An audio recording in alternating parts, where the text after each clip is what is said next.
Olá, juntos novamente. Eu, você e os conteúdos. Vamos lá. A gente agora vai entrar numa pauta interessantíssima que eu adoro. Todo RH eu adoro. Mas quando a gente fala de treinamento e desenvolvimento, eu gosto mais. Porque a gente consegue interferir diretamente, tanto na vida pessoal do colaborador, quando ele consegue um desenvolvimento, quando ele está bem aberto a esse desenvolvimento, quando a gente proporciona, a gente dá para ele uma melhora tanto na vida pessoal quanto profissional, no desempenho das atividades, das tarefas. E agora a gente vai falar sobre treinamento e desenvolvimento dentro do RH 4.0 das metodologias, compartilhando a tela com vocês de conteúdo para vocês acompanharem, ou eu falando vocês de novo. Gente, socorro, Deus, para você que está aí assistindo a aula, aprimorando seus conhecimentos. Como eu disse na aula passada, eu dava treinamento para muitas pessoas e agora estou com dificuldade de falar você ao invés de vocês. Bom, vamos lá. Aprendizagem e objetivos organizacionais, criando programas de treinamento e desenvolvimento que alavanquem resultados. Legal, né? Treinamento não é fim, treinamento é meio.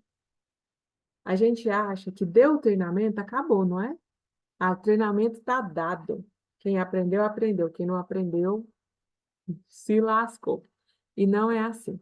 O treinamento, ele é o meio para alcançar um resultado, algum KPI determinado, né, algum indicador. Essa diferença ela parece óbvia, mas constantemente nos deparamos com situações em que treinamos apenas por treinar. Às vezes só para tirar foto nas redes sociais, para mostrar que a empresa ela está se preocupando com o treinamento dos colaboradores. Às vezes é porque é um tema obrigatório e a gente faz por fazer, não é mesmo?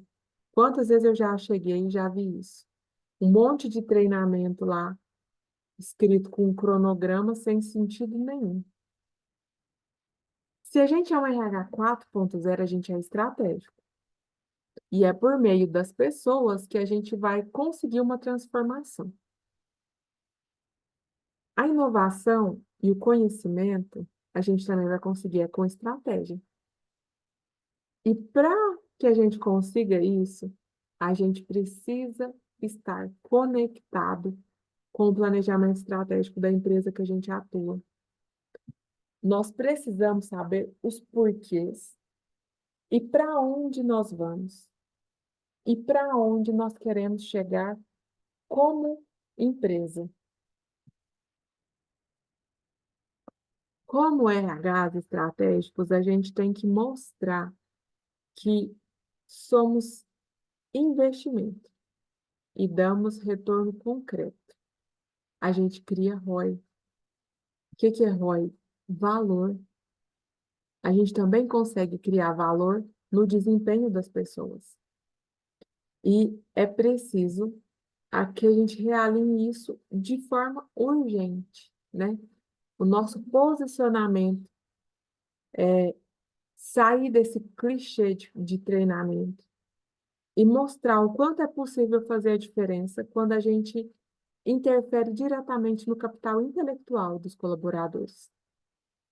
E a aprendizagem, eu falo que é o recurso mais poderoso e uma vantagem extremamente competitiva que a empresa pode ter. A gente, às vezes, não faz treinamento nenhum, porque acha que não precisa, o óbvio não precisa ser dito, cada um já foi contratado com as competências que precisava, não é bem assim. Se ele já sabe, a gente precisa aprimorar, relembrar, né? E ter um retorno disso. Avaliar qual é o treinamento que a gente vai conseguir mensurar qual é o retorno que ele está dando.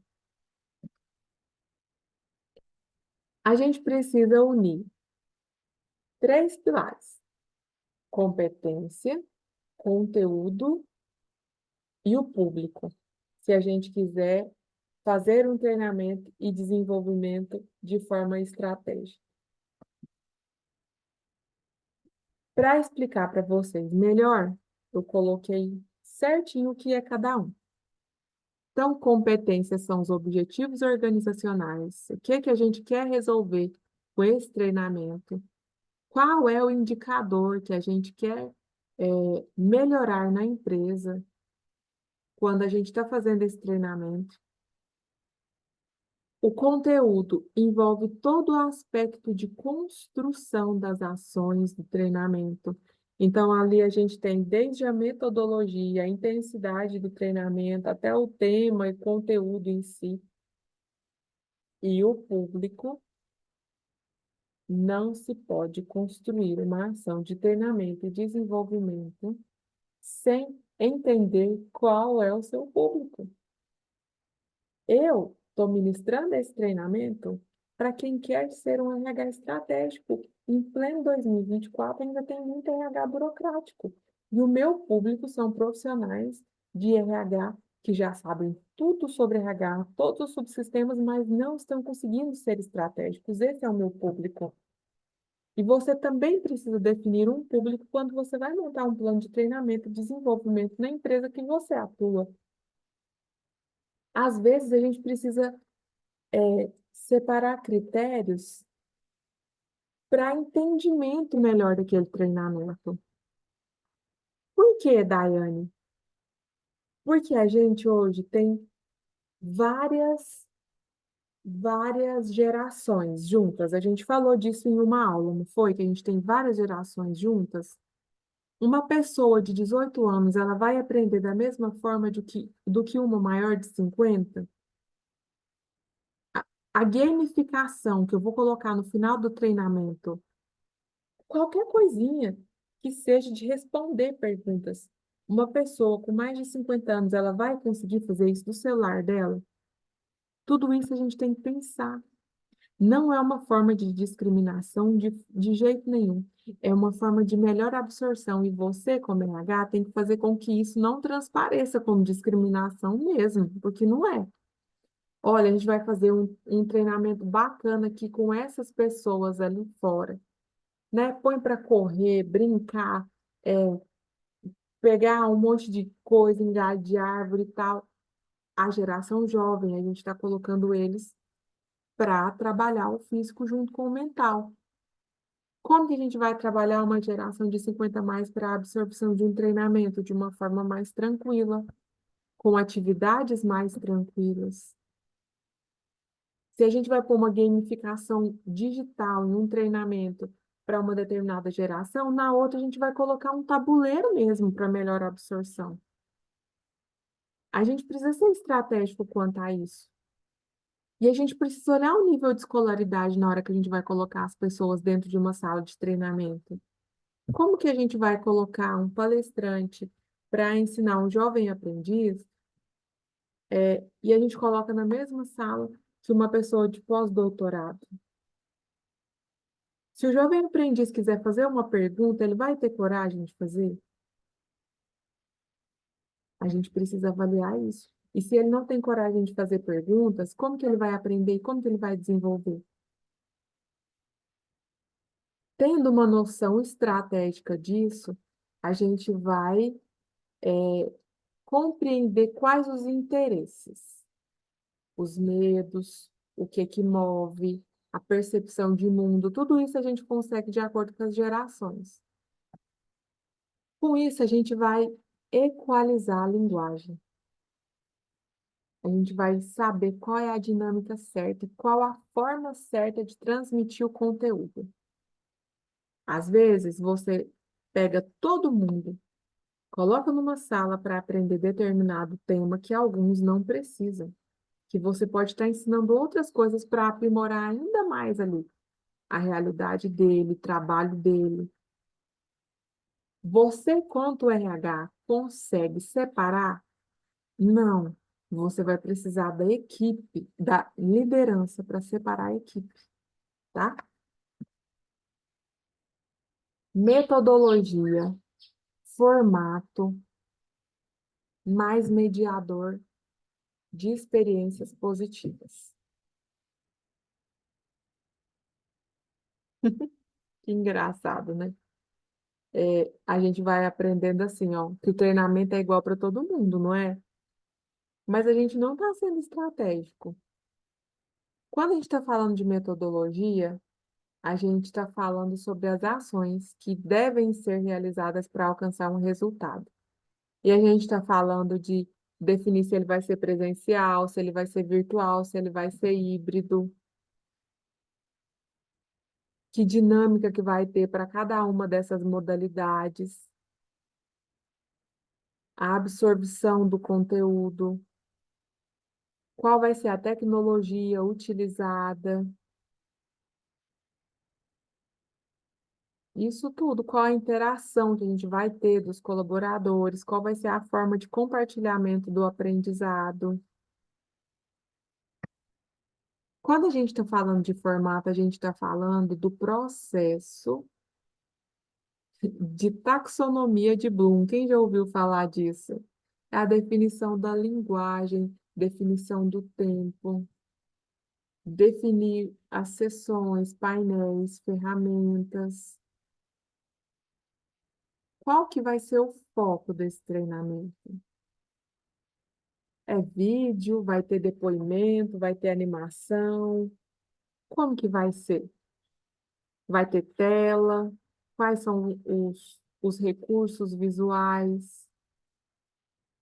Qual vai ser a estrutura? Que tema que vai ser contextualizado? Tudo precisa estar amarradinho. Também tem que ficar claro, gente, que o conteúdo que vai ser ministrado, ele está certo para aquela pessoa que está ali dentro da sala. Isso é muito importante, senão não tem absorção. Mediador, apresentador, professor, palestrante, o que for, ele precisa ser claro, ter fluidez para transmitir aquele conteúdo, não vinculando a didática dele apenas a uma modalidade, né? Ele vai ter que ter jogo de cintura para cativar várias atenções. Às vezes o mediador ele é um ótimo técnico, mas ele não consegue transmitir conhecimento. A gente, como RH, tem que estar muito atento a isso. Eu tenho experiência que eu já trouxe pessoas excelentes tecnicamente, mas que depois eu fiz uma pergunta básica para quem participou da palestra e não conseguia me responder. Então, a gente tem que ter muita responsabilidade quanto a isso. E aí eu começo por onde? A gente começa olhando, eu dei um exemplo bem aqui, inclusive coloquei ele no slide, é, sobre a transformação da educação dos negócios e os resultados que a gente consegue. Jefferson Pollock tem como base os fundamentos de design institucional e apresenta disciplinas para promover uma experiência de aprendizagem completa. Eles colocaram isso no livro 6Ds. Se você tiver a oportunidade de ler, se você tiver um foco maior nessa parte de treinamento e desenvolvimento, ele é um livro extremamente conceituado quanto a treinamento, desenvolvimento e aprendizagem. E aí nesses 6Ds, a gente vai determinar expectativas, desenhar a experiência de aprendizagem, direcionar a aplicação para a prática, definir a transferência de aprendizado, dar apoio à performance e documentar resultados. Antes de você começar o treinamento, eu te sugiro a colocar esses 3Ds no computador ou em uma folha para você seguir. porque não vai ter erro. Bom, a gente vai passar aqui agora as etapas do dia a dia, porque aí você tem um ponto de partida. Nosso, nosso objetivo aqui é ser estratégico, né? Determinar. Quando a gente está falando determinar, ele é o ponto de partida. Ele vai determinar qual que é o retorno, o que que eu estou querendo por esse treinamento, né? O que que vai voltar de investimento? Eu estou fazendo um investimento para eu ter um retorno também. O que que eu vou ter de retorno? Que KPI que eu quero alcançar? Indicador que eu quero alcançar? Qual que é a minha meta? O que que eu vou conseguir mensurar no final desse treinamento? Aqui é necessário a gente ser específico, tá? Sem rodeios. Mesmo que a gente tenha muita vontade de colocar aquele tema, a gente tem que ver se a gente vai conseguir atingir. Porque nessa etapa, é inclusive importante você fazer até uma espinha de peixe. Que nessa espinha de peixe, você vai entender quem será beneficiado e por quê, de acordo com os pontos, né? De acordo com financeiro, aumento da produtividade, redução de turnover, aumento de vendas, o que você estiver planejando aí. Quando a gente está falando de desenhar, a gente está falando de definir qual vai ser a experiência e o aprendizado que o colaborador ele vai ter. O que que a gente vai ter pós-treinamento? No conteúdo ali. E é muito importante, nessa etapa, realizar um mapeamento do público, né? Aquela tríade que a gente fala. O design thinking é uma boa para você fazer uma persona, né? Quem é essa pessoa que precisa desse treinamento, esse colaborador? Porque no design thinking você define ali qual vai ser seu público e o que é que você precisa trabalhar nesse público. Então é bem interessante. Aqui a gente vai definir os recursos, né? O que é que o público precisa aprender? O que que eu estou buscando com esse treinamento? O que que eu tenho de orçamento limite? Que recurso que eu possuo para utilizar? É muito bom. Eu consigo fazer uma gamificação, eu consigo fazer um simulador,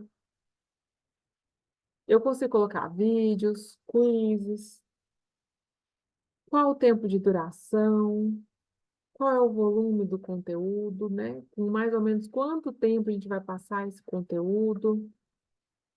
Depois é a parte do direcionamento, que são as ações adotadas para aplicar esse treinamento, essa palestra, esse conteúdo. Quanto maior o uso de conhecimento, maior a fixação. Então, vale dar uma olhada na teoria de Glazes. Depois você olha, depois dá uma olhadinha para você entender sobre percentual de aprendizagem nessa disciplina. Tem que ficar bem claro quando você está ensinando o que que essa pessoa está ganhando com esse conhecimento, que não é para ela ficar sentada ali, só ouvir e ir embora, ela também vai ter ganho se ela aprender. E as ações a gente tem que definir o seguinte: elas terão qual periodicidade, né? E por quê? Esse projeto ele vai acontecer em quanto tempo? E por que esse tempo? Como que o participante vai utilizar esse conhecimento nas atividades dele? Onde é que vai interferir? É para vender melhor? É para ter um melhor relacionamento interpessoal? O que que a gente está almejando? Isso é a direção. Depois, definir. A gente não quer aprendizado sucata. Vocês já ouviram falar de aprendizado sucata? Ah, é aquele aprendizado que ninguém quer mais. Já está sucateado. Ou que todo mundo já sabe. Não é isso. E a gente também não quer desperdício financeiro, né? Quanto RH. A gente quer ali uma transferência de conhecimento, que a pessoa realmente ela tem ali uma responsabilidade em aprender, né? Assim como quem vai ensinar também tem a responsabilidade de ensinar. E aí tem que olhar, os gestores, os participantes também têm responsabilidade de disseminar essa definição. Aí a gente pode, por exemplo, fazer treinamento de feedback, balanço né? A gente pode ter vários lembretes a respeito disso. Teve treinamento. Depois a gente pode ter uma reunião sobre o que que a gente está aplicando esse treinamento e como está sendo. A gente pode fazer também um balanço dos resultados depois do treinamento. Como que foi, né?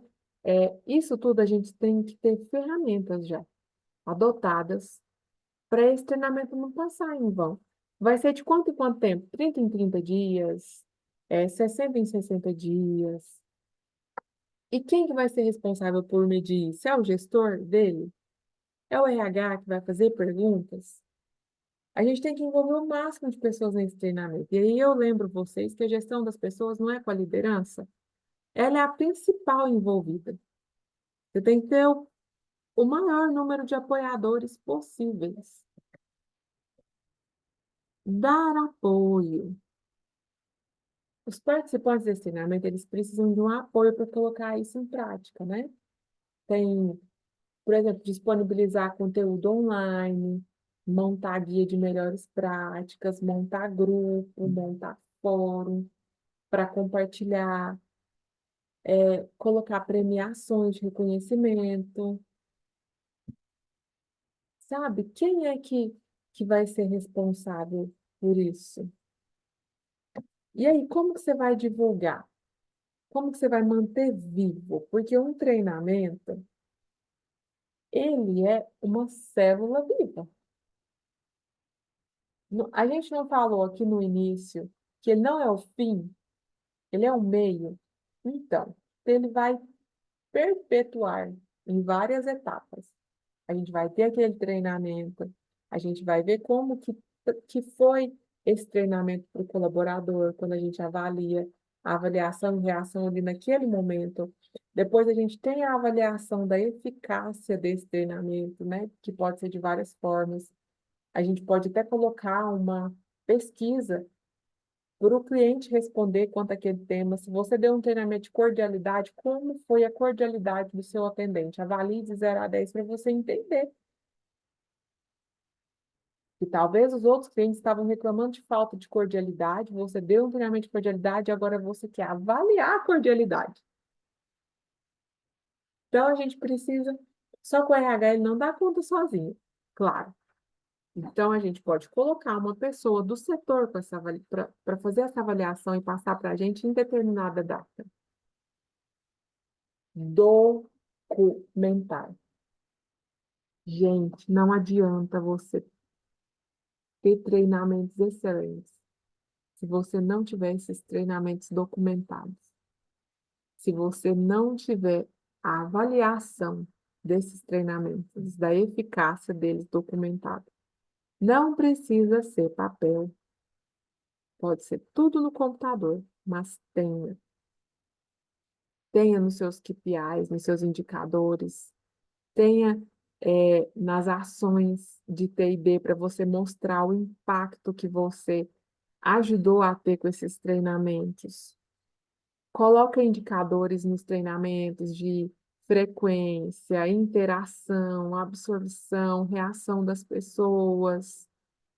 Dá para você medir tanto quantitativo quanto qualitativo. Dá para você medir se você deu uma palestra sobre clima organizacional, como que está o clima, se foi de acidente, teve acidente depois, no treinamento, entre outros.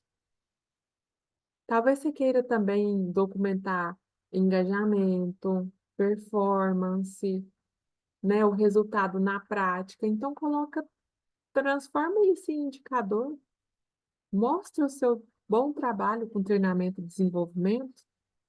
Olha, esses profissionais aqui alcançaram a alta performance do treinamento porque eles foram elogiados. 5 colaboradores, mostre o nome dos 5, os elogios, que teve ligação direta com o treinamento, foi depois do treinamento. É uma estratégia ótima para mostrar. O engajamento, a participação, coloca essas ações de jogos, sabe, para as pessoas participarem. Não tem nada melhor do que alinhar os objetivos organizacionais, experiências positivas, com boas ferramentas, né? Isso aí tudo vai ocasionar um excelente planejamento. A gente tem várias formas de fazer treinamento, mas a gente tem também várias tecnologias, né? A realidade virtual, que vai expandir para mais pessoas. A gente tem que se atentar muito agora nesse ano e em vários outros na experiência que os colaboradores estão tendo. Ela diz muito. Uma publicação de um colaborador no Instagram que está gostando do treinamento diz muito. Ali é o employer branding da empresa. Além do desenvolvimento do colaborador, você está fortificando a marca da empresa.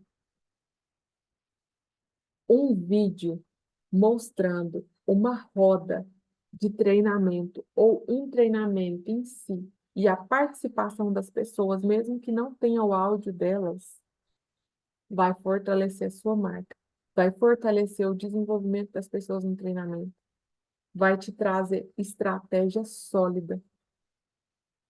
Quando a gente trabalha com o nosso maior bem, que são as pessoas, o desenvolvimento dessas pessoas, a gente tem um retorno muito visível e que é possível mensurar.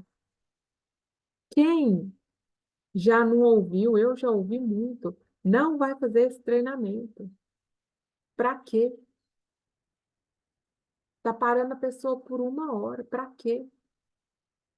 A gente não pode ouvir isso e deixar por deixar. Para quê?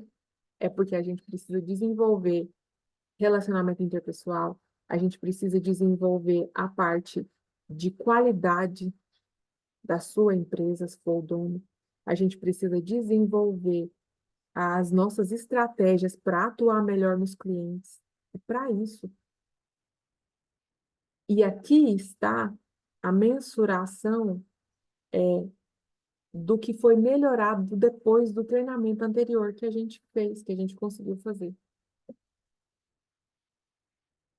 Melhores notas dos clientes, não teve conflitos graves. Se você faz gestão de conflitos, conflitos sempre tem, mas graves, que deixam o setor abalado. A gente tem, então, vários cases reais aqui para falar. E quando a gente está falando de engajamento, a gente está falando do interesse real das pessoas participarem do treinamento. A gente está falando das pessoas terem vontade de ir para aprender. Não ir arrastado porque tem que assinar a frequência, não. E a gente tem que fomentar isso nas pessoas. O treinamento ele não é um ganho para a empresa em si, ele é um ganho para o colaborador. Esse ganho que o colaborador teve vai interferir nos resultados da empresa, olha. Então, esse aprendizado, ele precisa ser um aprendizado verdadeiro. É, é muito interessante. Eu vejo vários desafios quando a gente quer ser estratégico no RH, né? Quando a gente quer ser estratégico no recrutamento e seleção, que eu dei uma aula aqui sobre isso. Quando a gente quer ser estratégico em relação à gestão em si, e quando a gente quer ser estratégico na questão do treinamento e desenvolvimento. Por muito tempo eu ouvi que não era possível mencionar resultado de treinamento. Hoje a gente consegue medir em valor. Hoje a gente consegue, se não tiver um software que faz essa compilação para você, você consegue fazer numa planilha de Excel e mostrar, mas você não pode deixar de fazer, é estratégico você fazer. É bonito no final do ano você mostrar quantos treinamentos tiveram ali a sua efetividade comprovada. Olha que bacana. Modelos. No Google tem vários modelos de avaliação de treinamentos. Implanta, não deixa de fazer, coloca um cronograma, coloca na sua agenda. Vamos compilar, não faz o treinamento por fazer, não, porque todo mundo do LinkedIn está dando esse tema, eu vou dar também. Realmente ele é necessário, talvez está precisando de uma coisa muito mais grave, está gritante e você não está vendo, porque não está compilando os dados do setor, da empresa.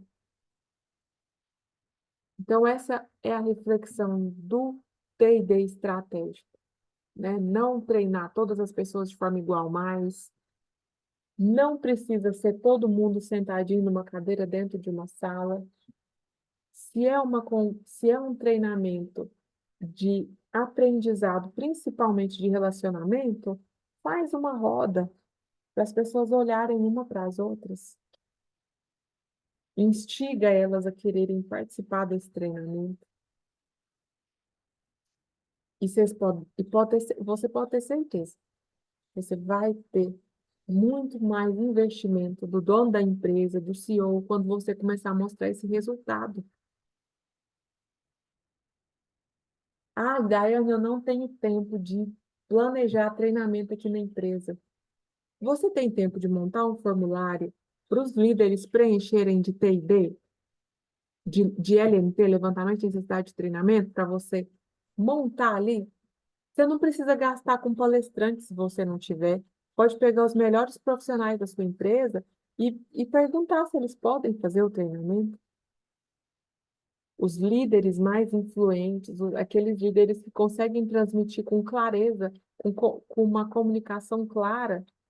Você pode ensinar sobre cordialidade para as pessoas, porque você é uma pessoa que é exemplo de cordialidade. Já não é dinheiro que você está gastando, entende? Falta de dinheiro não é desculpa para não fazer treinamento. Seja estratégico, faça o melhor que você pode fazer nas condições que você tem, até que você tenha condições de fazer melhor ainda. Já dizia Cortella isso e é super verdadeiro.